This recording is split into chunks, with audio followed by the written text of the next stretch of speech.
I'm here with Dr. Gundry, who is an internationally recognized inventor, researcher, and one of America's top doctors. His belief and theory of the way our brain computes eating habits has led to his foolproof system of eating that result in weight loss and certain serious diseases. He is a former researcher at Yale University and has held a director role, including head of division of cardiothoracic surgery. Dr. Gundry has written more than 200 articles and books about cardiac surgery, the nutritional reversal of heart disease, high cholesterol, diabetes, and hypertension. Currently, Dr. Gundry is the director of the International Heart and Lung Institute in Palm Springs, California, and the founder director of the Center for Restorative Medicine in Palm Springs and Santa Barbara. The reason I have him on today is because he's on the cutting edge of research in lectins and their role in autoimmune conditions. Very few people are really researching this, and he published a paper which I read that I scanned through the research, and it was the only paper I could find looking at lectins and people. Sure. Everything else was like animals maybe, and you didn't really know what was going on. This was a real paper. I knew he's going to have a lot of insights, and I want to pick his brain today. So first, how did you get into the research of lectins and autoimmune disease? Great question. So I was chairman of cardiothoracic surgery at Loma Linda University for many years. And I was one of the pioneers with my partner Leonard Bailey on pediatric and infant heart transplantation. And we pioneered xenotransplantation, which is basically taking a pig into a baboon or a baboon into a human. And so to do that, we had to become really conversant and knowledgeable in transplant immunology. The reason was that we wanted to fool the immune system, and we had to learn what the immune system was interested in, and then we had to learn how to fool it. We got very good at it. I actually still hold the record for the longest pig to baboon heart transplant in the world, 28 days with conventional immunosuppression. The previous record was 5 hours. So not a bad record. No small feat. No small feat. Okay. So about 15 years ago, I got turned on that heart disease could be reversed with food. And as a very famous heart surgeon, I figured that was actually a really good thing to do. So I started experimenting on myself, and at that time I was about 70 pounds overweight and had prediabetes and hypertension, even though I was running 30 miles a week and going to the gym 1 hour every day. And all those things reversed in me. And I started doing this on my patients who I had actually operated on. And not only their cholesterol problems reversed and their heart disease reversed, but their arthritis went away and their diabetes went away. So after about a year of this at Loma Linda University, I decided to resign my position and set up an institute in Palm Springs where I could teach people basically how to reverse disease with food and supplements. And that actually resulted in my first book, which was called Dr. Gundry's Diet Evolution. And after that book was published, a lot of people with autoimmune diseases began showing up in my office from around the world. And they said, "Hey, what do you know about autoimmune disease?" And I said, "Well, I don't really know much about autoimmune disease, but I know a lot about how the immune system works. So why don't we start playing, if you'll allow me?" And I view every patient as their own research project and my research project. So as years have gone by, we've begun to get very sophisticated tests on looking at inflammatory cytokines and other hormones. And I started, every 3 months, I would begin getting these tests on every one of my patients and getting a very interesting history on people. And the first thing that popped up was people who had hypothyroidism, particularly Hashimoto's hypothyroid, or were told that that's what they had, always had a elevated hormone called adiponectin. And I thought that was pretty interesting because if you look at the diabetes literature and you look at the cardiovascular literature and the obesity literature, if adiponectin is low, then that's considered to be a bad thing. But if adiponectin levels are normal or even high, then that's considered a very good thing.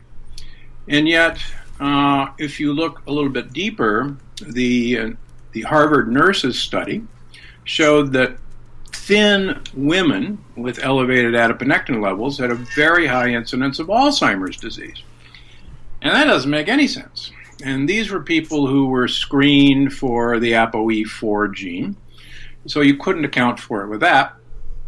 And finally, as I kept digging, like you dig, you find papers that people with rheumatoid arthritis have high levels of adiponectin. And I said, son of a gun, maybe this is the marker I'm looking for, because every human being who's hypothyroid that I've studied has an elevated adiponectin level. And there were a number of people who had elevated adiponectin levels who weren't hypothyroid. So I started looking for other markers, inflammatory cytokines, that might tell me when somebody was eating something or was interacting with a food. And that's when, in a way, I stumbled on TNF-alpha, which is tumor necrosis factor alpha. It's a major inflammatory cytokine. And lo and behold, these people with elevated adiponectin levels, for the most part, had elevated TNF-alpha levels. So now I had another piece to the puzzle. So I can stop there and take a breath if you want. Yeah, well, that's all very interesting. Yeah. So I've actually been studying adiponectin a little, and it's a weird hormone. I mean, it's released from fat cells, yep. And it causes you to lose weight. It's a weight loss hormone in a way, I guess. It activates AMPK, which is a metabolism. It's an anti-inflammatory. So it does a whole bunch of good things, but on the other hand, like you said, especially with lectins, it's coming out high. Why would that be that it's coming out high when it's a good hormone? What is it about lectins that causes it to go higher? My personal feeling is that it's actually a marker that not only are lectins getting through tight junctions of the enterocytes, but also the lectins, and we can talk about that, are allowing those tight junctions to break. And not only do lectins head into the interstitium, but also bacterial particles. Not only whole bacteria, but more importantly, probably lipopolysaccharides, LPSs. I don't swear as a general rule, but I can't resist calling LPSs little pieces of shit, because that's actually what they are. They're the cell walls of gram-negative bacteria. And what my theory is that our immune system in the adipose tissues around the gut are the first sensors of this bacterial invasion. And I actually think that adiponectin is a pretty good marker that something is wrong with the gut wall. And you can call it leaky gut if you want to. But somehow permeability of the gut wall is different in these people. Now, whether that's a genetic predisposition, I think genes have a lot to do with this, because when I take a family history of people who have autoimmune diseases, they have a remarkably interesting family history. Not only of irritable bowel, thyroid issues, MS, Crohn's disease, colitis, lupus, but they also have actually a very strong family history of lymphomas and leukemias. And it's amazing when you start putting these family trees together, how much of this there is a genetic component. Does there have to be? No, and we can go into that. But what is it about the gut lining that one person's genes, if you asked me, I would say maybe it has to do with toll-like receptors 4, especially they're activated by lectins, and LPS, but it seems like what I've noticed, I deal with clients who almost always are lectin sensitive. And that manifests by like being tired after eating lectin foods and things like that. And what I notice is that whenever people have a large bout, a really stressful period, that really triggers lectin sensitivity.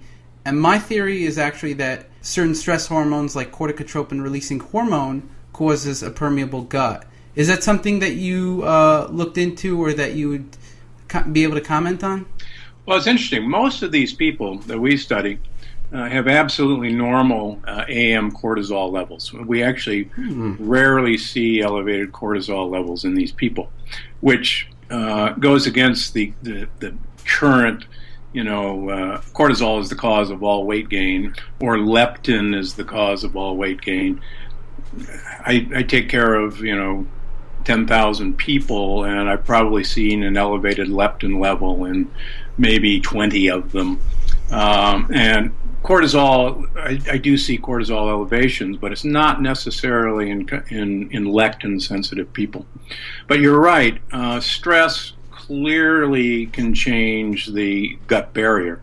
And all you have to do is look at marathoners, particularly elite marathoners who have bloody diarrhea at mile 25, to realize that something dramatically wrong is happening at the gut level, where the guts become ischemic because all the blood's been shifted away from the gut. And our experience in cardiac surgery actually taught me years ago that when you put someone on a heart-lung machine and change their circulation, even temporarily, that a good number of these people will post-operatively, despite having a perfect operation, develop pancreatitis or have a profound ileus, even though we never even touched their gut. So you're right. Many of my patients who don't have a strong family history can relate a single emotional event that started all of their symptoms. One woman from Santa Barbara, it was the death of her mother about 25 years before I met her. And from that day on, she had just about every leaky gut issue you could think of. She developed Crohn's, she developed lupus, she had fibromyalgia, and it wasn't until we finally realized that that was the starting point and repaired her gut that it all went away. That's really interesting. Now, you measure cytokines like TNF, and you notice that they're elevated. What about other cytokines like interleukin-6? Is there something unique about TNF? TNF seems to be kind of the low-grade marker that I look for. For instance, folks with rheumatoid arthritis often have consistently elevated levels of IL-6. A few of my lupus patients and also some of my rheumatoid arthritis patients will have elevated levels of IL-17.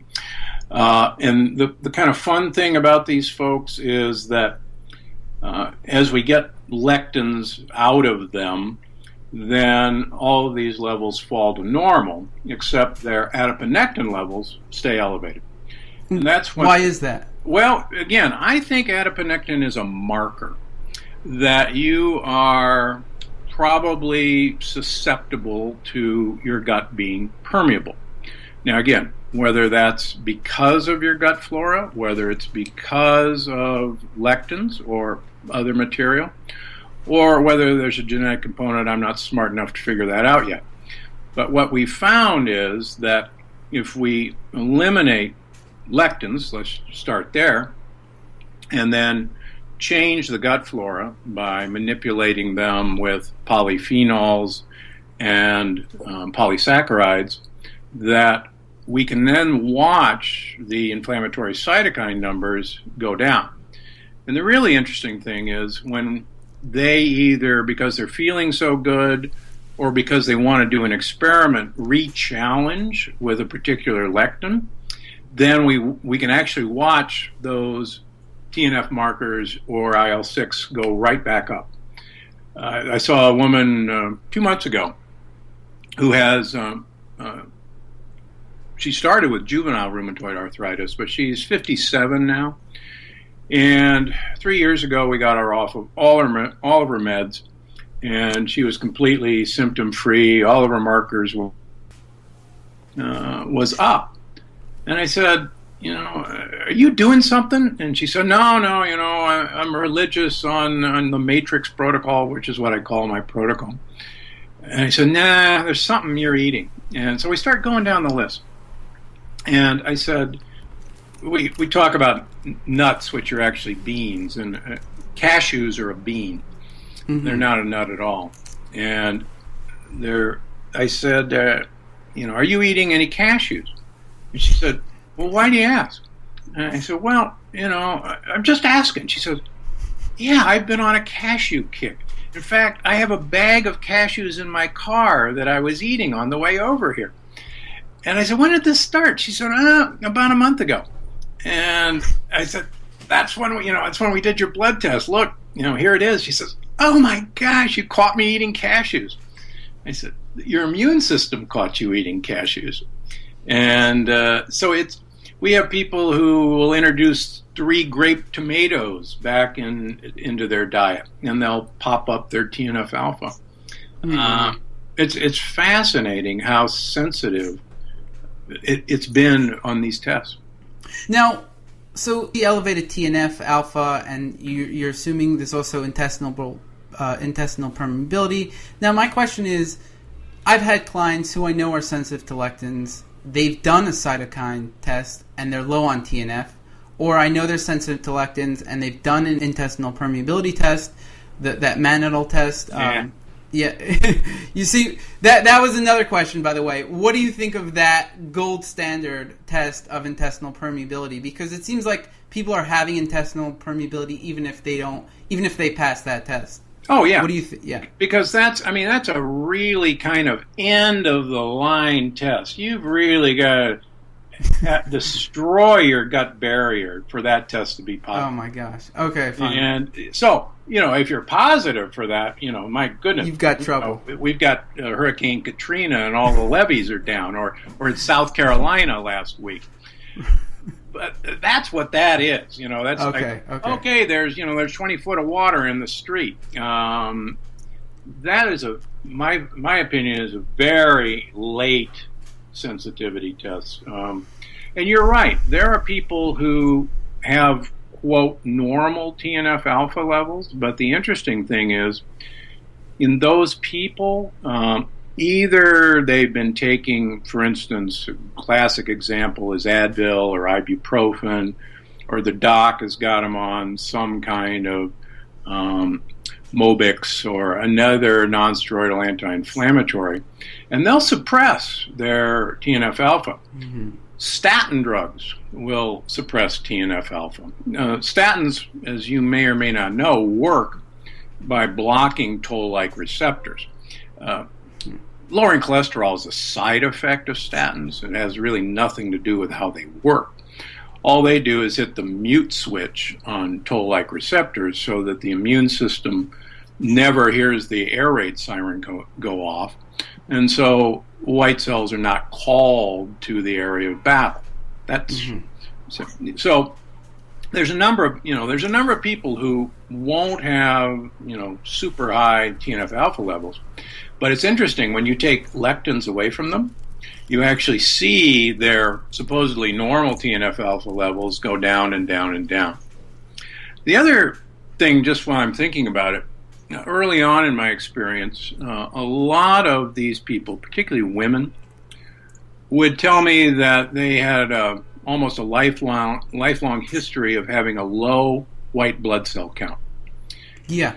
That their white blood cells were usually in the 3,000s, maybe the high 2s, and they'd have every workup known to mankind, and they were okay, and their doctor finally told them, that's just you, well, forget about it.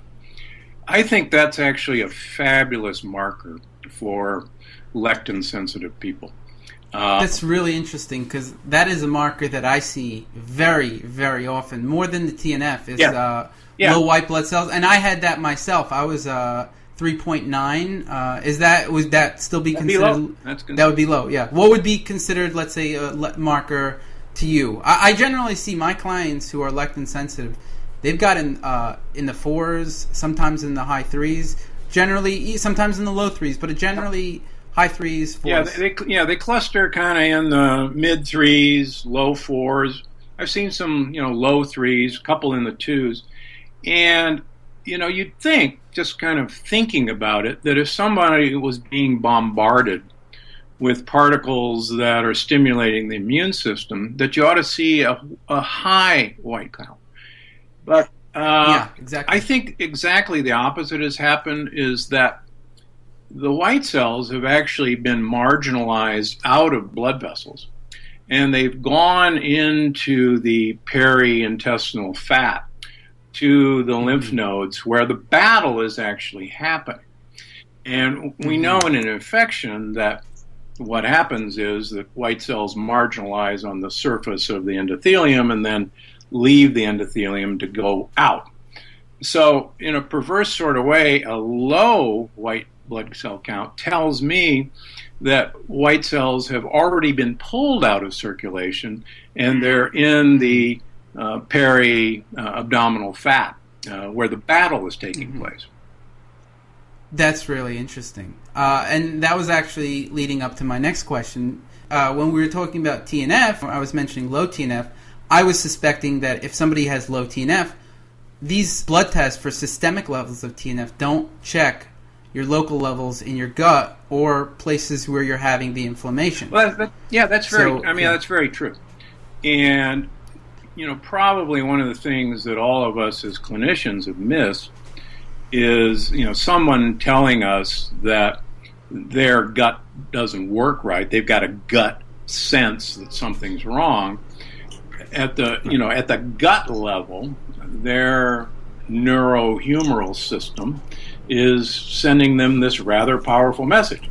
Now, it's probably so involved there and so localized that it probably never, or could possibly never get out to a systemic level. That's interesting. What about, let's say, CRP? Now, I think it's a bad measure, and I think it could be a good measure in a certain way. So, for example, I noticed that when I was eating lectins, my CRP was low in the conventional standards, less than 1. So it was 0.7, high sensitive CRP. But as I stayed away from lectins, it actually went to 0.25. And so what do you think? So years ago, when CRP and fibrinogen were really our only markers that we could not get at a non-university setting, I noticed that in general, most of these people with some form of irritable bowel or fibromyalgia had high CRPs.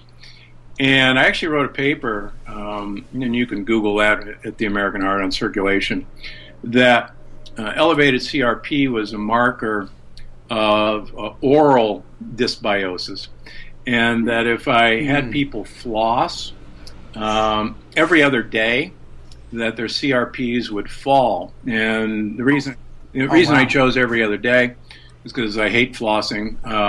My wife flosses twice a day. She's a nut.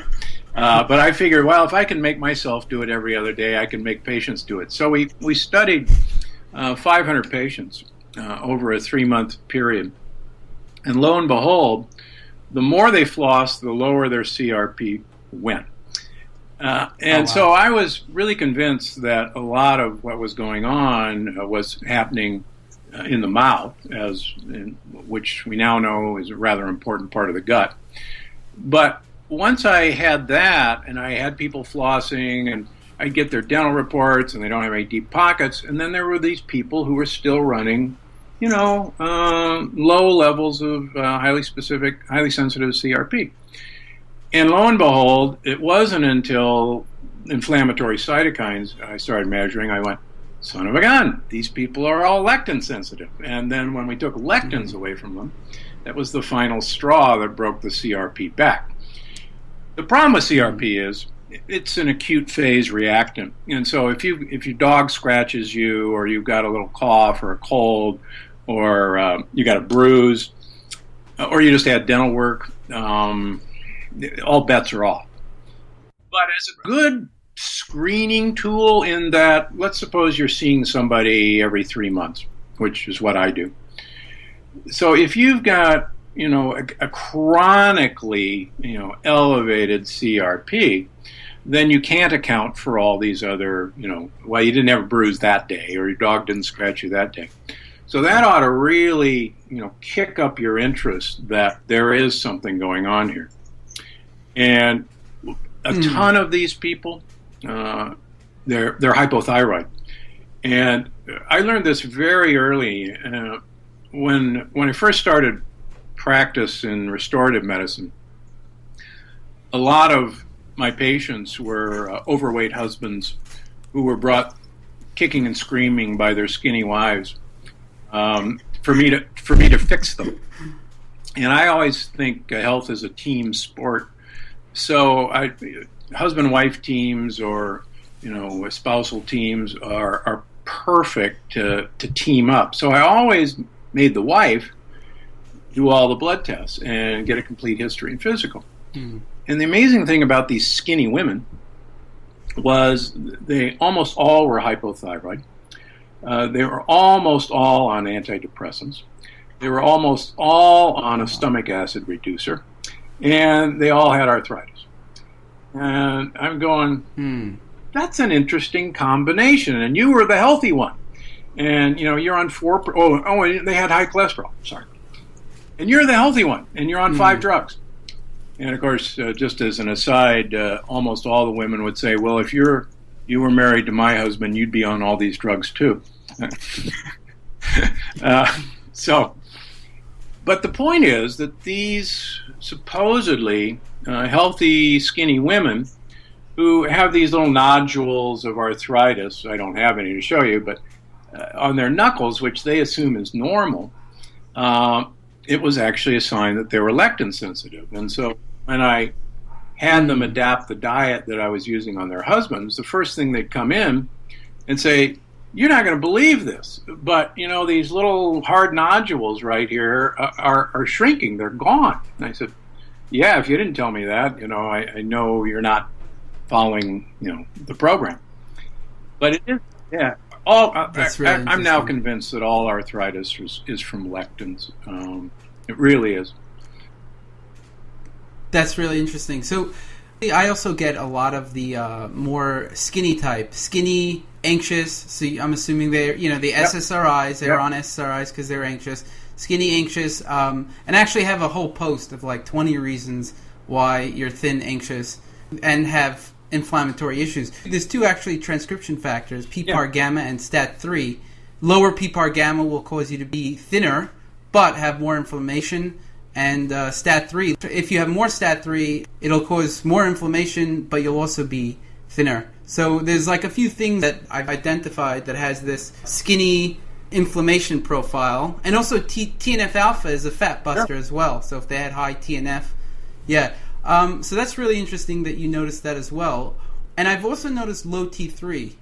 My explanation is that it's from inflammation and oxidative stress. Do you have any insights on why people are having low T3 when they're lectin sensitive? I think that's a good question. We also look at reverse T3 in all of our patients, and I've never been too impressed with getting reverse T3s. I've been doing it for, I don't know, maybe 8 years now, just for fun, but it's never paid off very well. But you're right. A lot of these women, and there may be 2 reasons. Number one, a lot of these women either have burned out Hashimoto's or subclinical Hashimoto's. Some of them, it's as simple, believe it or not, as replacing iodine in their diet.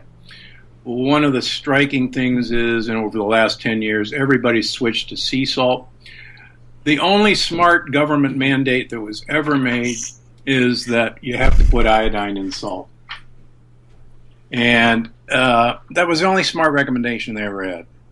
So a lot of times, just making them go get Morton salt or adding spirulina or chlorella capsules to their diet will actually pop up T3 pretty interestingly. On the other hand, there's about 20%, particularly of women, who won't convert T4 into T3. And I've gone toe-to-toe with friends who are endocrinologists in prestigious institutions, and they claim that this does not happen. And yet if you talk with any pharmacologist, they'll say, Are you crazy? About 20% of women do not have the ability to convert T4 into T3. And these are the women who, years and years ago, when all we had was Armour thyroid, which obviously is a combination of T4 and T3, that when Synthroid, synthetic levothyroxine, came out, everybody said, oh, now we have a synthetic drug, we don't have to do these crazy chopped up pig thyroid, and now this is science, and we're going to put all you women on T4 because we know T4 is the active hormone. And about 20% of these women would come back and say, I don't feel the same. And their well-meaning endocrinologists, of course, would put on their white coat and say, your T4 levels are perfectly normal, and your TSH is perfectly normal. You're crazy, and here's an SSRI. And Right. what was happening to these poor women was that they didn't have enough T3, free T3. And you'll often miss it when you just do a T3. And the fun thing when I started playing with this is you add 5 micrograms of cytomel, liothyronine, or 10 micrograms. And all of a sudden, 2 weeks later, they're back in your office and go, that's it. I'm normal. How did you know? So you're right. T3 is still, I think, to this day, really not appreciated as an incredibly important missing piece of this hormonal puzzle. That's an indirect way of answering your question. I don't know why lectins do this. I do know from a Hashimoto's standpoint that I like the theory of molecular mimicry, and I think it explains almost everything, not only about why plants use lectins as a defense mechanism. And if you want, we can go into why, particularly since you know about TLRs and TLR4, the idea that toll-like receptors are actually looking at molecular barcodes. That's all they do. They read a barcode on proteins. And it's just like scanning your passport at the passport line or scanning a barcode in the supermarket. And all TLRs are doing are deciding whether this protein is known to you or whether it's unknown to you, or whether it matches a protein that you've had experience with in the past that is probably a bacteria or probably a virus. And that before the days of antibiotics, those would be very bad things, and you ought to inform your immune system about them. Right. What do you think the ideal levels of T3 are? So the ranges are, I think it's picograms. I forgot the units, but I know the numbers are, every lab is different. Usually it's over 2.5. I noticed I would like mine to be over 3, and historically I've been like about 2.6, which I'm improving now. I need to, see exactly what I am now, but what are your ideal levels of free T3 and total T3? I guess the idea is that the right level is the level that restores your sensation of normalcy. One of the things that happened to me, surgeons are taught not to listen to people. But luckily, my father is one of the greatest listeners of all time. He's never met a person he didn't want to listen to. And so through the years, it's beat into my head that I really ought to listen to people, and they'll tell me their story. And so the more lab tests are great, and don't get me wrong, I use them extensively, but so many times it's the subjective feeling that, okay, we've now got a normal free T3. You're at 2.5, or you're at 2.8, or you're at 3, or maybe you're at 4. And your TSH is down to 2 or maybe 1.5. Everything looks great, and yet you're still telling me that you've got some fatigue, that your hair is still kind of thin or falling out. Then all I do is say, okay, let's give you another 5-10 micrograms of T3 and report back, and let's look at your numbers. And I'll give you a great example. Actually, this week we had a gentleman in his 60s, and TSHs were always running about 5. So he's clearly, clinically hypothyroid, even though free T4 and free T3 are in the low normal range. And he's got fatigue, and doesn't want to do anything. So I say, let's play a little bit. We started with iodine, just some salt, and he felt a little bit better, but still wasn't right. I said, let me give you 25 micrograms of Synthroid. I mean, a placebo dose. And lo and behold, the next time he came in, not only was T4 higher, T3 was higher, now his TSH was down to 1 or less than 1. And it's like, 3 months apart. And I say, how you feel? He says, I feel great. And I said, you're on a placebo dose, but I got news for you. I think a lot of times we have to listen to people. Definitely, and I think in those cases, we know that the sensitivity of T3 varies. So things like what I'm studying now is circadian rhythms and T3. So for example, certain circadian rhythm genes, they influence the sensitivity of T3, and we know that varies throughout the day. So a lot of times people with these T3 problems also have circadian rhythm problems. And I think SIRT1 as well. You probably know that the gut microbiome has its own circadian rhythm. And many times we're beginning to realize that the gut microbiome receives information in terms of even circulating melatonin. And they actually receive information from blue light receptors in our retina that if you're getting blue light at 11 o'clock at night, it's the middle of summer in Minnesota, and you should be eating and you should be awake. But if you're sitting in front of a computer screen or a big screen TV and getting bombarded with blue light at 11 o'clock at night, you're not only screwing up your brain melatonin, but you're probably changing the circadian rhythm of your gut flora, which is pretty cool. That's really interesting. So I've actually heard of that. I haven't actually read research on that, but that's really interesting that you're bringing it up. And I am definitely a blue light Nazi. I definitely keep away from blue light, and that's interesting. I'm assuming that you also put emphasis. Yeah, I mean, on blue that. light is great in the morning. It's great, right. Right after lunch when everybody's falling asleep, which is a story altogether. But after about 6 o'clock, particularly in the winter, you've got to put blue blockers on, or you got to put a red filter on your screens. And there's actually a great new light bulb that's come out called the Sleep Light. It's by Lighting Sciences, and it just got released, and it got a big write-up. And I actually know these guys. It's been put out for mothers because mothers not only don't sleep, but their babies, when they're feeding them, mothers usually got a light on and she something. Well, they found that these babies, even red lights weren't doing it, so they invented a light that specifically emits no blue light. And it's an LED light, but it looks like a regular light bulb.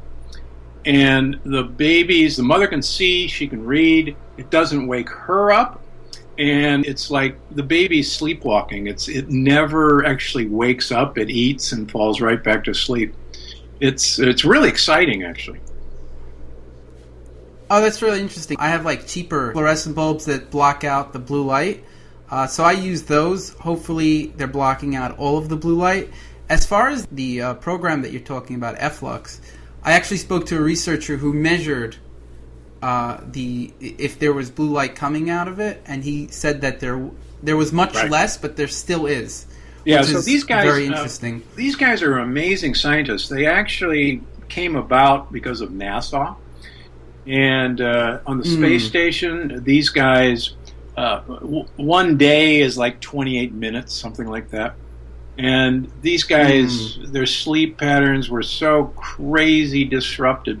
So they worked with this company actually out of the Kennedy Space Center and Cocoa Beach, Florida, to come up with lights that could totally eliminate the blue spectrum by using LED. And it's on the space station. And that's actually how they control sleeping patterns in the space station, with these lights. That's interesting. Now, getting back to lectins. An interesting aside. Exactly. What percentage of people get better in your experience? People with autoimmune conditions, or people you suspect that are having issues with lectins. What percentage of them get better on a lectin-free diet? Or a lectin-limited diet? You can't completely get rid of lectins. All plant tissue have lectins in them, and particularly bitter green leaves have a lot of lectins. Let me give you the basic theory. So plants were here first. They had it really great before animals arrived because nobody wanted to eat them. And plants, quite frankly, don't want to be eaten. They have a life, and it's actually a difficult thing convincing people that plants have no desire for you to munch on them. And they particularly don't want you to eat their seeds, their babies, unless their seed happens to be coated with an impermeable shell and surrounded by fruit, and then they absolutely want you to eat them, so you'll poop their babies somewhere else. So plants, unfortunately, when animals arrive, have predators, particularly insects. And plants don't want to be eaten. They can't run, they can't fight, they can't hide, but they're chemists of incredible ability. They can turn sunlight into matter, and we haven't figured out how to do that yet. So they use chemical warfare. And the idea of the chemical warfare, if in one way or another, is to basically biohack into your computer, into your pattern matching, and convince the animal, if the animal doesn't feel well or isn't thriving, then the smart animal says, every time I eat these plant babies, my stomach hurts, or I'm not growing. I think I'll go eat something else. Plant wins, animal wins, everybody's happy. Then humans arrive. Plants to this day cannot imagine how stupid humans are, because we keep eating these things and then swallowing, 10 prescription medications.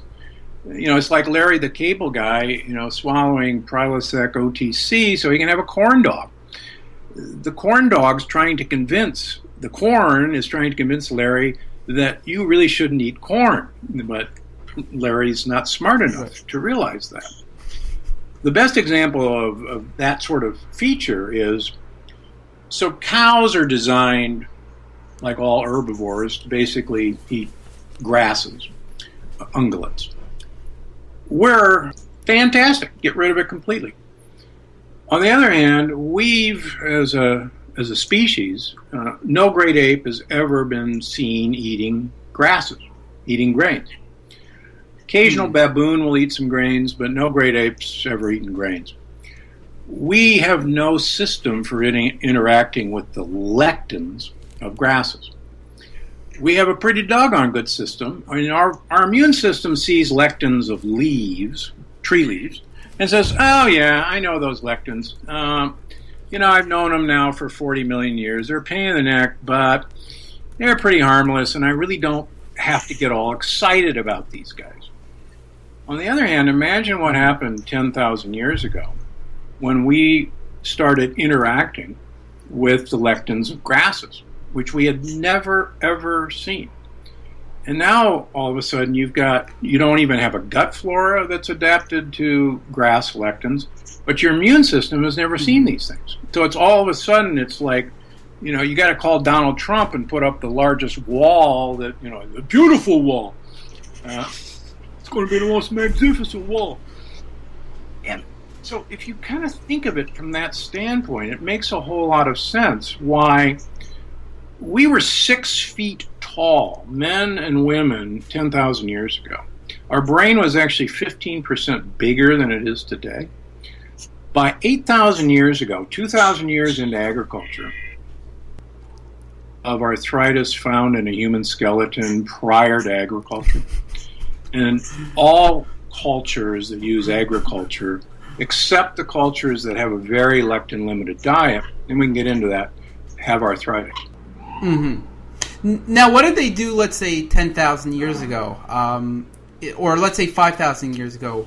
I'm assuming these problems were not nearly as prevalent as they are today, or do you think they were and we just didn't study them? What's your opinion? And I actually think this is probably heresy, but if you've got people who you no longer can go hunter and gatherer, if we were hunter and gatherers now, none of us would have dogs because we would have eaten them, long before now. But so grains and beans, you have to have some storageable form of food. Otherwise, you have to wander for food. And so it's impractical to do that. At the same time, every study has shown that humans suffered immensely. We dropped in stature, our illnesses increased. Why would you do that? Well, I actually think that the priest class was essential to convince people that these new foods were manna from heaven. Give us this day our daily bread. If I have a priest telling me that, or some form of religious figure who gets all his messages from a higher power, then even though I have severe arthritis and I've now shrunk a foot compared to my father, and that, boy, thank God that, God gave us this because the priest says, this is manna from heaven. And there's nothing like a good Bill Maher to come along and say, I'm not sure that manna from heaven was such a good idea. So. Right. What percentage, in your opinion, of the population is lectin sensitive? Do you think everyone is, and some people are just more, and some people are less affected? Yeah, let me give you a great example. Yes, I think everybody is sensitive to them.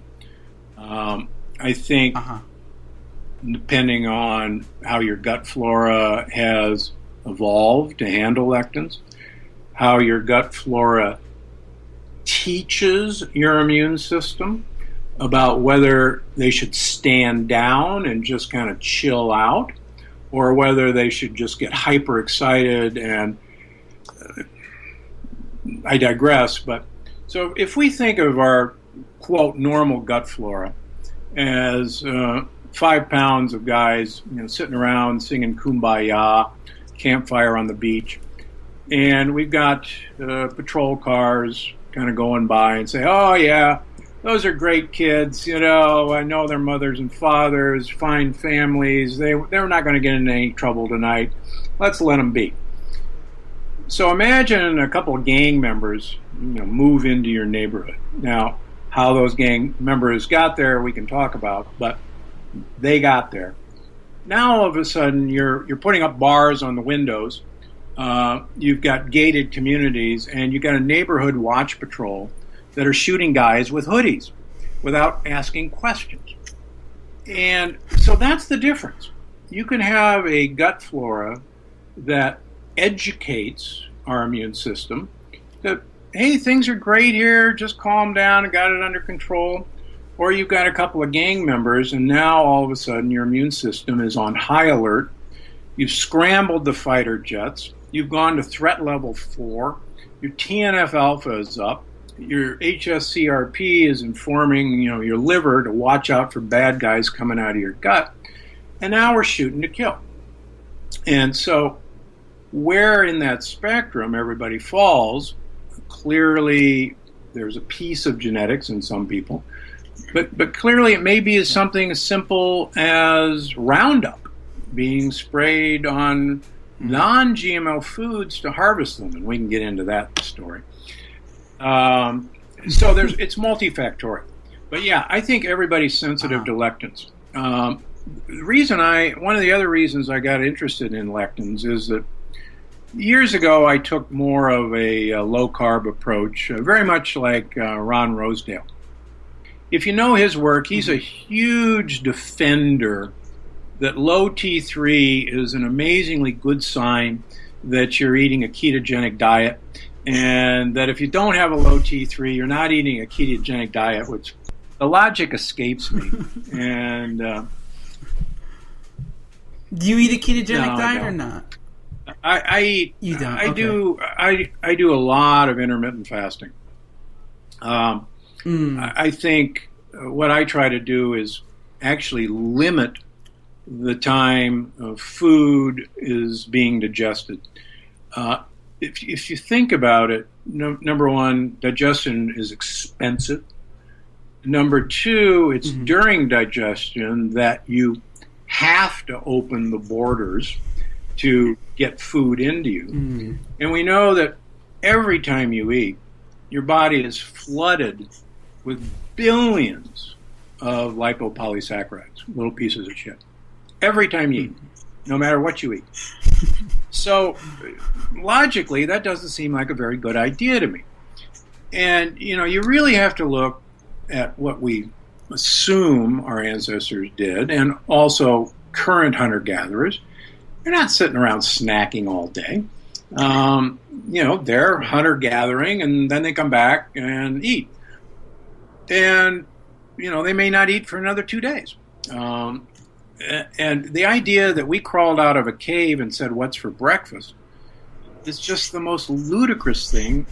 We didn't have refrigeration until 100 years ago. And don't get me started. Okay, now, can you, since you're the only one that has done a human study that I've seen on lectins, can you tell me about this 800-person study, I believe, that you did on? You didn't publish it yet, right? Or you only presented it as a paper? I presented it at the American Heart Association, and quite frankly, I'm so busy finishing my second book that's down the line. Because for instance, next week I'm going to the Targeting Microbiota meeting in Paris at the Institut Pasteur, and we're going to show that limiting lectins dramatically improves arterial flexibility, determined by plethysmography. And it's pretty exciting because you can actually reintroduce lectins and show that the arteries get stiff, and then take lectins out for a month and show that the arteries become flexible again. That's really interesting. What do you think about this plant-based, whole food plant-based diet that's rich in lectins? And they, in their studies, Campbell, I actually interviewed him. But what do you think of this whole group that they show? And they've done studies. They show that, I would say the only thing that they really show is for heart disease. What do you make of that seeming contradiction between, higher lectins but lower fat? How do you make That's a great question. I have a lot of T. Colin Campbell and Ornish and Esselstyn failures in my prep who have progressed their heart disease. And you'll actually notice that Ornish and T. Colin Campbell and Esselstyn have never published a study of arterial reversal except for 6 patients in Esselstyn's group and 6 patients in Ornish's group. And they were probably a selected bunch. They were like, "Oh, you're doing well. Let's let's make a study." 50% of Esselstyn's group kicked out because they couldn't do the diet, and 50% of Ornish's group kicked out because they couldn't do the diet. The problem with this is we, number one, weren't designed to eat these foods. Number two, if you look at the China study, now the China study was done by the Chinese government. It wasn't done by T. Colin Campbell. Right. So that data is available for everyone to analyze. And what T. Colin Campbell did was what's called univariate analysis. He wanted to prove a point that animal protein's really evil. That's the point he wanted to prove. So all he did was look at animal protein consumption. Right. One variable. And he based all his conclusions on that. Well, there was a huge fan of his called Denise Minger. Minger, thank you. Who writes the Raw Food SOS blog. And Denise was such a huge fan. She was a raw foodist that she wanted to prove how correct he was by using multivariate analysis. So she took the raw data and put it through linear regression multivariate analysis. And I don't have to tell you, but what she found was exactly the opposite of what he found. Right. That the animal protein was actually a confounding variable because people in the South who were eating a lot of fish had a ton of liver flukes that were causing them to die prematurely because of cirrhosis of the liver. But the most telling part of the data was that if you looked at the grains that were consumed, the people in the North have a wheat-based diet and the people in the South have a rice-based diet. And incidentally, the rice is white rice. It's not brown rice, and we can get into that. The people in the North, if you solve for the type of grain, have much higher incidence of heart disease by eating wheat than the people in the South who ate rice.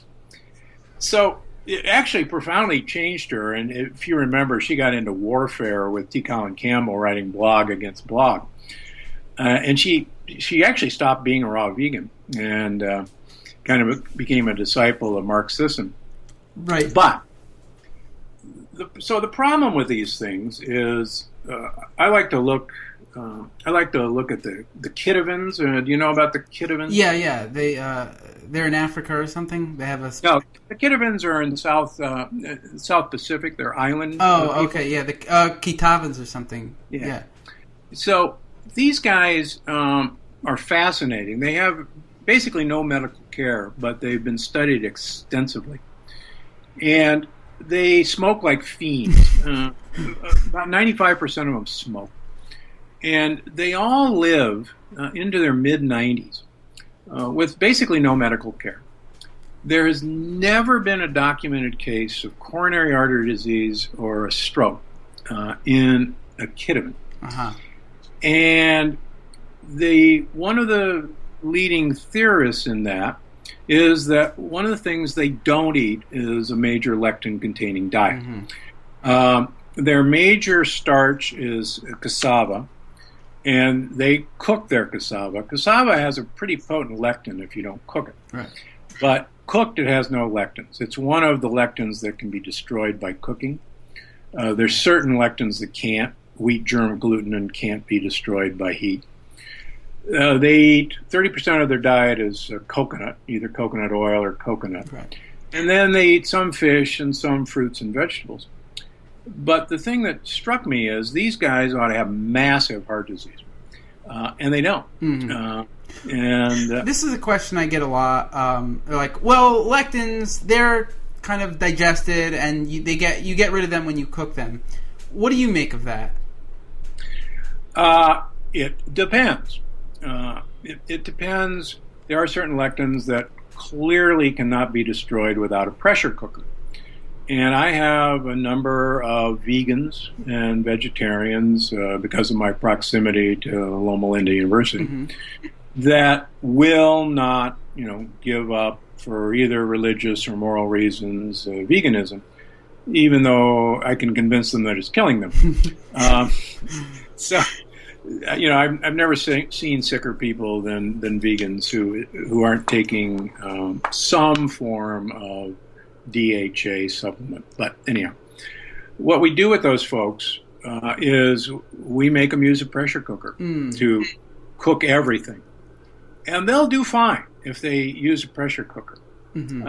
I'll give you a great example. I have a lovely nurse up in the Seattle area who flies down to see me a couple times a year. Horrible chronic fatigue, fibromyalgia for most of her life. She's in her 50s now. And she also has a farm. And one of her favorite foods of all time is tomatoes and zucchini. And she makes this tomato and zucchini relish that she cans. And so we took away her tomatoes and zucchini, and among other things, she She got cured of her fibromyalgia, her chronic fatigue went away. And she says, look, I really, really miss my zucchini and tomato relish. What are we going to do about this? And I said, I'll tell you what. Why don't we do an experiment? Why don't you can. Why don't you make your zucchini and tomato relish and can half of it the normal way and can the other half in a pressure cooker. And let's see what happens. So she calls me up about 2 weeks later. She says, you're not going to believe this. My normal canned tomato and zucchini relish, I just feel awful. It's like somebody threw a bomb in me. I ached all over. And she said, I let myself recover for a couple days. Then I dove into the pressure cook stuff. No problem. The pressure cooker was the key. So what if somebody does a pressure cooker, then is that still a problem, or there's still lectins in there? No, the lectins are destroyed. A pressure cooker is the only known way to break the lectin protein. So why don't you suggest people can eat lectins just through a pressure cooker? I do. Oh, you do? So do you eat lectins through a pressure cooker? No. Why would I eat something that I was never designed to eat, and that only became a food 10,000 years ago? That doesn't make any sense to me. But they're not in there. The bad lectins are not in there. There's still plenty of other things. There's plenty of phytates. Remember, beans are so dangerous that the federal government requires all canned beans to be pressure cooked. Mm-hmm. It's the only requirement for pressure cooking of any canned good. You have to pressure cook canned beans. So I'm still sensitive to canned beans, and they're pressure cooked. What does that mean? That there's something else beside lectins that I'm sensitive to? Oh, yeah. I mean, we're just beginning to crack the surface of these proteins because nobody's really been interested in them. And there's probably, I'll give you my estimation is that most people who think they're sensitive to gluten actually aren't sensitive to gluten. They're actually sensitive to wheat germ gluten to the lectins. Right. They're sensitive to wheat germ agglutinin or the other lectins. I have the same theory. Yeah. Yeah. Nobody was sick when we were eating Wonder Bread when I was growing up. If you think about it, for 10,000 years we've been trying to make bread white. Right. Only the poor people got the brown bread because the brown bread had the whole bran in it. And we were throwing away the bran. It's the same way. The best argument I have for anyone who doesn't understand lectins is you look at white rice. 5 billion people use rice as their staple. Right. If brown rice was so good for you, then how come 5 billion people go to the trouble of taking the hull off of rice and throwing it away and eat it white, which is devoid of nutrients? Let me play devil's advocate. How about there are studies on whole grains that they're beneficial for certain aspects of health. How would you interpret those studies if the whole grains have more lectins? I don't have a problem with whole grains in an isolated culture that has not been on antibiotics their entire life, that the grains have not been sprayed with glyphosate. And that's taking everything out of context. Plus, the vast majority of whole grain studies are done in rodents. And I got news for you. Rodents are grain predators. They have a completely different ecosystem to deal with lectins. That's their favorite predated food. What about, I don't know of any specifics because I haven't looked into this for a long time, but I think there may be some studies looking at populations who are eating whole grains or certain cohorts. Yeah. Do those studies come that they have more health benefits or lower health benefits? I don't know. It's interesting. Those studies actually show that those people have a high incidence of arthritis. I'll give you an example. The Sardinians are some of the longest living people. Incredibly healthy lifestyle, and they're held up high, and they point at Sardinians and say, look, they eat grain, and they eat beans. And it's interesting, the Sardinians have the highest incidence of autoimmune disease of any Italian population. Right. So you go, well, isn't that interesting? All that healthy beans and grains that they're eating. So there's pro and con to all of these things. The Romans used to look at legumes as spiritually polluting. Oh, yeah. I mean, beans don't like us. 5 raw kidney beans or 5 raw black beans will kill you within 5 minutes by agglutinating your blood. Ricin, the famous white poison that you send to your elected official, is the lectin of the castor bean. Right. And a couple molecules of ricin will kill you. Plants don't like us, and they've armed their babies to the tooth. What do you think? Yeah. What do you think of? You mentioned lectins in the blood. What do you think of Dr. D'Adamo, who has his lectin? Now, there's no studies on it whatsoever, but do you have any take on it? Well, my original thinking about that was that he set up a paper tiger to knock it down, because the vast majority of people are type O. Right. And isn't it interesting that, of course, his type O diet is the best-selling one and is, in a way, the easiest to do to manipulate things. But there's been a couple of recent papers, and I can't tell you where to find them right now. It's up in my peripheral brain in the computer, that show that enterocytes have blood group antigens detection on them. Mm-hmm. So I want to give him his due. He actually may be far ahead of just everybody thinks he's crazy wacko chiropractor. And I have a great respect for crazy wacko chiropractors. I really do. But he may be onto something here. And I don't think there's enough information yet. But my whole next book is about pattern receptors and pattern matching and how we communicate basically through pattern signals.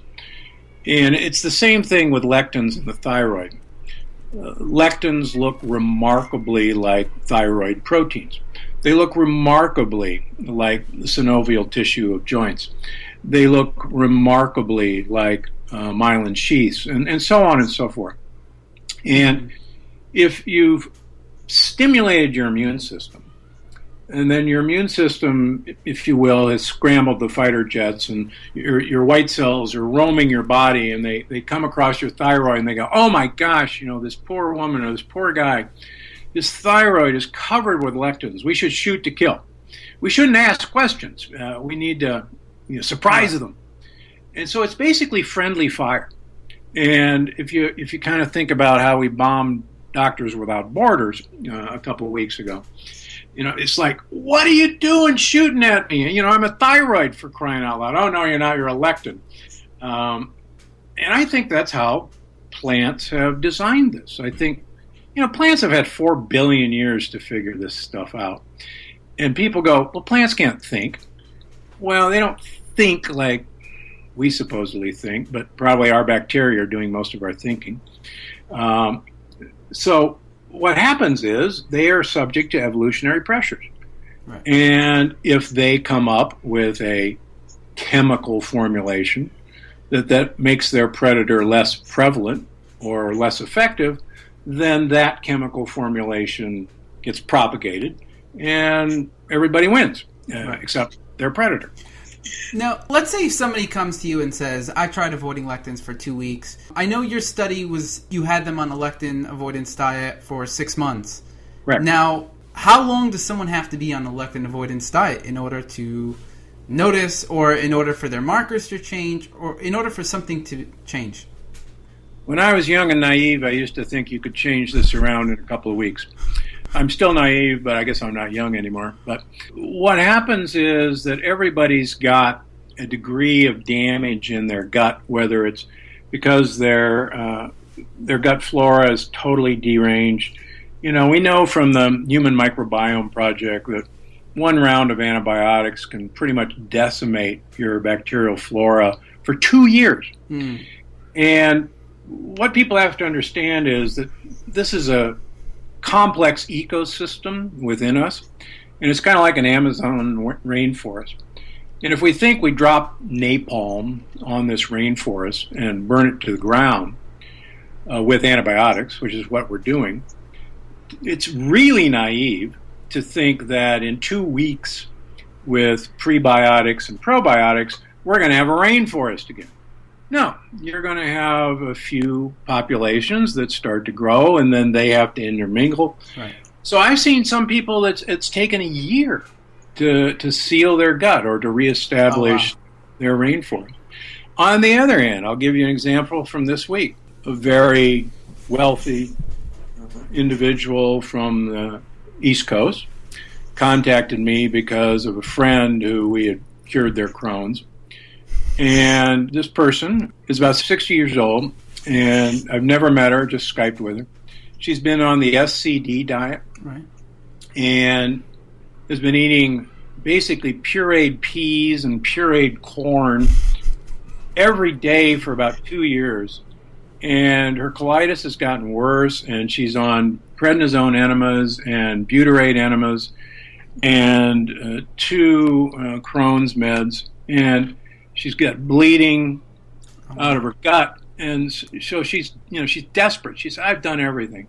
The SCD diet was supposed to cure me, and There's no word, and it's no better." So I actually just talked to her this morning. She's been on the program for 2 weeks, and was incredibly skeptical, as anyone would be with a chronic illness. And I talked to her this morning. She said, "You're not going to believe this, but this is the best 7 days of my life that I can remember." And I said, "It's a difference, don't you?" And she said, "Oh, yeah. I don't know. This is maybe all placebo." And I'll tell you a funny placebo story if we have the time. I want to know more about this study that you did. And in particular, there's a few questions that pop up, such as, Sure. Which autoimmune conditions did you know the greatest benefit from when they stayed away from lectins? And also, I'm curious how you selected the foods, which you did in the diet. How did you figure out which foods were the worst? Well, I actually started years ago with my first book. That diet that you see in the Matrix was actually the original diet that I designed. And when Random House bought my book, my editor had done all the Atkins books and all the South Beach diet books. And she looked at this diet and she said, "You are one mean, cruel bastard, and no one is going to do this." And I said, "Well, I don't care. This is the cause of all disease." And she says, "I don't care. I want to sell books. So you've got to throw me some bones." And so we spent about a year actually arguing.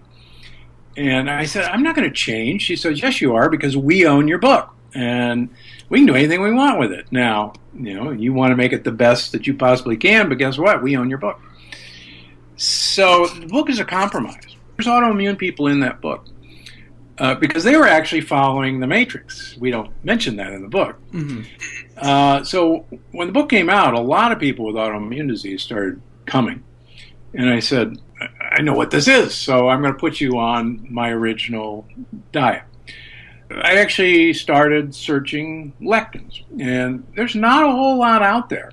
No. And then I started doing some fascinating things. For instance, I started looking at people who had their tonsils out. Mm-hmm. And lo and behold, a ton of people with autoimmune disease have had their tonsils out. And if you think about it, the tonsils are basically the 2 fortresses that guard your harbor. Mm-hmm. And they're the initial place where lectins are met. Mm-hmm. The other thing is that mucus is a mucopolysaccharide, and lectins' target are sugar molecules. That's what lectins bind to. Mm-hmm. So mucus production is actually designed to trap lectins. It's not there for any other purpose, because nothing else is going to get trapped in it. So when you start interviewing people, did you have a lot of tonsillitis growing up? Did you have a lot of postnasal drip? Did you have sinusitis? all of a sudden all these people pop up. And so tonsillitis and a tonsillectomy are a big marker for these people. I had terrible tonsillitis, but my parents saved my tonsils. But in my teens and 20s, I had these little, you ever heard of tonsilliths? No. They're little white rocks that appear on your tonsils, and you kind of edge them out of your tonsils. And I didn't know what they were. They're actually bunches of dead white cells and lectins. And when I started asking people if they ever had any of these little hard white rocks that popped out of the tonsils who had autoimmune diseases, they say, yeah, I never knew what those were. I said, well, neither did I. But this is another marker of how important our immune system is. And we have a ton of people with chronic sinus congestion who've had drainage. Their sinuses clear up once we take lectins out, because you no longer have a reason to pump out mucus. Okay, that's interesting. What about, let's say, cancer and lectins? So we know that lectins are anti-cancer. What's your take on that? But we also know inflammation will cause cancer, so... Yeah, I actually think it's the other way around. I think once you... I'll give you another good example. We track a really nice marker called colon sentry, which looks at the activation of about 8 genes that are associated with colon cancer. And it gives us a score. It's off of a blood test. And we repeat that score once a year. We'll do it more often if we're really worried. So we'll start with a baseline score. When we take lectins out of people's diet, their score becomes more and more and more negative. So you're turning off more and more of these genes. If we see the score advancing, we'll have them get colonoscopy, and almost always there's at least some polyps that ought to come out. But we've been really tickled to see that these scores, just this morning we had a gentleman whose score last year was a negative 2x, a twofold less risk. Now he's a negative 10-fold risk after a year of lectin avoidance. So he's gone to what's a perfect score. Wow. Yeah, in just a year. That's incredible. So what percentage of your study participants, those 800 people, got cured of their autoimmune conditions after 6 months when they went on a lectin avoidance diet? Knock on wood, we haven't seen anyone remain with an autoimmune condition on this program. Oh, wow. I'm sure I will, but I haven't yet. Oh, wow. Okay, so I bet my listeners... I'm sure I will. Yeah, but I bet my listeners are like, well, what is this program exactly? Can you... I should have asked you this in the beginning. Could you describe your Matrix program briefly? Yeah, so you basically want to eliminate all foods that you would have come in contact with prior to 10,000 years ago, or since 10,000 years ago. So that's all the grains, all the beans. Then you want to eliminate all foods that all of us in the United States are either European, Asian, or African ancestry. That means none of us ever encountered a lectin from North or South America until 500 years ago when Columbus started trade. All of us actually encountered Asian lectins because Asian trade and African trade and European trade was established since the beginnings of civilization, probably long before then. So it's American foods that are particularly dangerous. So that includes corn, that includes quinoa, that includes the nightshades, potatoes, eggplant, peppers, tomatoes, goji berries. Believe it or not, goji berries are American nightshade that were taken to China in trade. I do horrible on goji berries. Oh, yeah. That's because they're a nightshade. They're an American plant. Right. And chia seeds are an American plant. 2 human studies show that chia seeds promote inflammation in humans. Oh, wow. Oh, yeah. Oh, wow. Okay, I happen to not do well on chia seeds, but I don't do well on a lot of plant, like... lectin. So peanuts and cashews are American beans. They're not nuts. Sunflower and pumpkin seeds are American seeds. Terrible for lectin-sensitive people. Okay. The squash family, zucchinis, pumpkins, Now, in general, if you peel and de-seed, for instance, tomatoes or peppers, they're pretty safe. The lectins are primarily in the peels and seeds. Mm-hmm. And the last thing I'll throw in for everybody is casein A1. 2,000 years ago, northern European cows suffered a genetic mutation. They started making a protein in their milk that's called casein capital A1. It's a very potent lectin-like substance. It's changed into beta-caseomorphine 1, which is a direct attacker of the beta cell of the pancreas. And unfortunately, northern European cows are hardier, they give more milk, so that almost all cows in the world are the wrong breed of cow, including ours. Mm-hmm. Southern European cows, goats, and sheep and water buffalo are casein A2 producers, and they're perfectly safe. So what we ask people to do is avoid all American or Northern European or Australian or New Zealand cow milk products, even if it's grass-fed. Grass-feed does not change the fact that they make casein A1. Mm-hmm. If they see a black and white cow on the label, like Irish butter, that's a Holstein. It's casein A1. Just stay way away from it. Mm-hmm. Goat butter is safe. Goat yogurt safe. Sheep yogurt safe. In general, cheeses from France, Italy, Switzerland are the right breed of cow. Greek yogurt doesn't come from Greece. How many people don't get that? It's American cow yogurt, and just stay away from it. So it's what I've learned. And then, let's say legumes. What about all the different kinds of legumes? And are there any grains that are in? No grains. No grains. Okay. None. Are there any fruits that are out? Yeah, the fruits that are out. A tomato is a fruit. Okay. Pepper is a fruit. Okay. But anything we think of as fruits. Yeah, those fruits in general are pretty safe.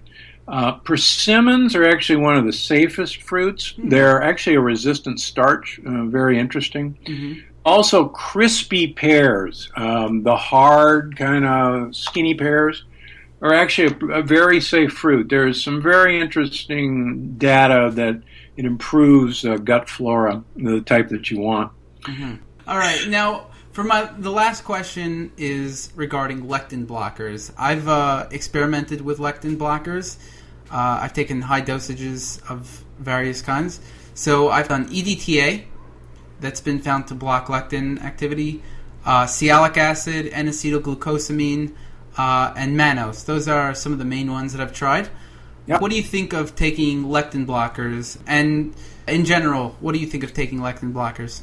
Yeah, I think it's not unreasonable. Timing is probably everything. Right. A lot of these are basically ground up shrimp shells, and chitin is a major attractant of lectins. So you can I just tell my patients to go to Costco and buy MSM and glucosamine and chondroitin sulfate and swallow a couple of these before every meal. On the other hand, there are so many lectins in food that, again, naivety is wonderful. If you really think that this one capsule is somehow going to trap every last lectin you swallow, I've got oceanfront property in Palm Springs I want to sell you. Right. Exactly. I've only found these to work when I've taken a really large dosage. So I have to take 10 capsules of sialic acid to really knock out all the lectins, and the reason I don't like them is because then they cause GI discomfort, and I don't know what the I don't know what the long-term effects of taking 10 capsules of sialic acid. Right. Because it could be actually a little mischievous to some neurotransmitters. So anyhow. Exactly. Okay, so this has been an amazing interview, and I've learned a lot, and I really appreciate it. Now, can you tell people the name of your books and where they can find you, or anything that you'd like to mention? Yeah, so the book, the current book out is called Dr. Gundry's Diet Evolution. Turn off the genes that are killing you. Mm-hmm. And the next book just got bought by HarperCollins. We don't have a name for it yet, but Matrix will probably be somewhere in the title. And it'll be out probably the holiday season of next year. That's what we're aiming for. And you can find us if you go to drgundry.com, Gundry, Gundry. You can find everything you want in there. We've got a couple of Facebook pages. Matrix, if you go to groups, you can join the Gundry Matrix group. It's an invitation-only site, and you'll be able to find the Matrix list there, and a lot of interesting people who hate lectins maybe as much as I maybe more than I do. All right, I really appreciate everything. Thank you so much, and have a wonderful day. Hey, it's been great chatting with you, and keep up the good work. I've read some of your stuff and like it a lot. I appreciate it. Have a great day. Thanks. Okay, take care. Bye-bye.